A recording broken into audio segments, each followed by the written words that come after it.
You water your plants on schedule. You make sure they get perfect sunlight. And yet, you watch them do this.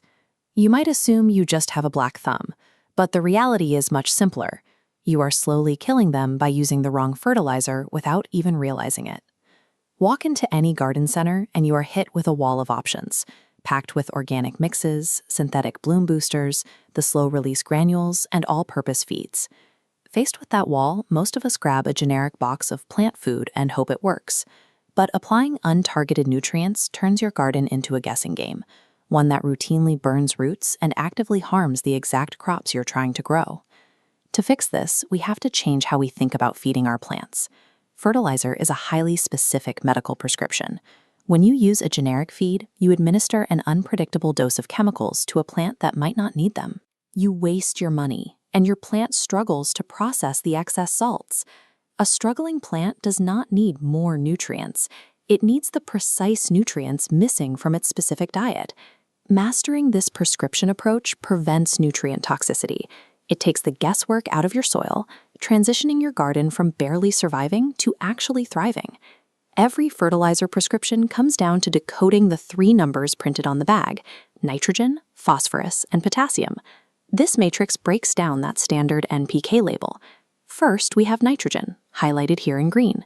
Nitrogen has one specific job. It drives vegetative growth, forcing the plant to push out heavy green leaves and thick stems. Next is phosphorus. This element handles the heavy lifting underground and on the vine. It builds deep root systems, sets flowers, and produces the actual fruit. Finally, we have potassium. Think of this as the plant's overall immune system.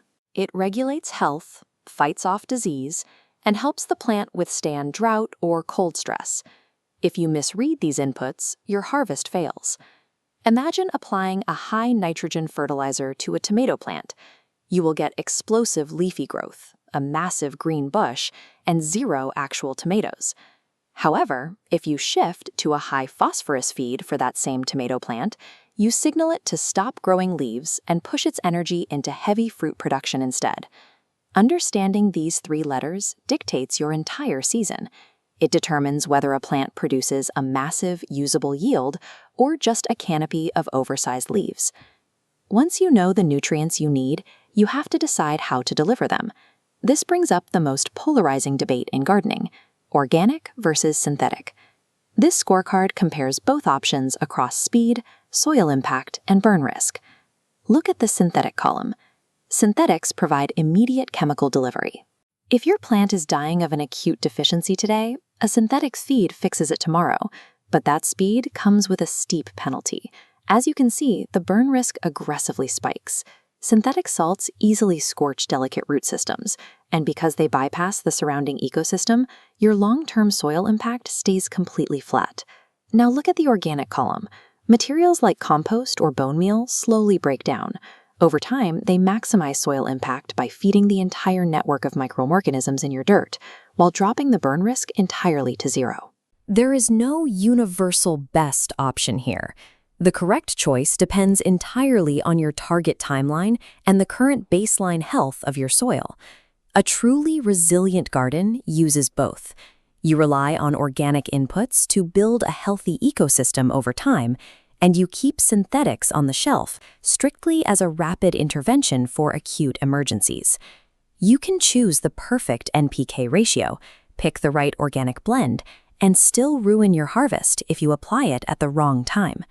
This timeline tracks a plant's life cycle. In the early phase, the plant's only job is to establish roots and leaves. You can see the nitrogen need bar graph spiking heavily to support that initial vegetative growth. But as the plant matures into mid-season, the chemical demand shifts. Nitrogen drops off, and the plant requires an abrupt, massive spike in phosphorus to trigger flowering and fruiting. If you keep feeding that plant a high nitrogen mix all season long, you trap it. It stalls out in an endless, fruitless vegetative phase, never producing the crop you actually want. This exposes the most common trap in gardening: the idea that more food equals faster growth. Dumping extra fertilizer into the soil throws off the chemical balance, burns the roots, and actively reverses your plant's progress. Passive watering relies on luck. Active, high-yield cultivation requires you to dynamically adjust your nutrients to match the exact life stage of your crop.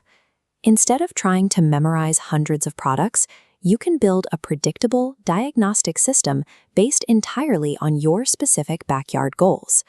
This decision tree maps out the exact strategy. If you are growing leafy greens like spinach or lettuce, your path is simple.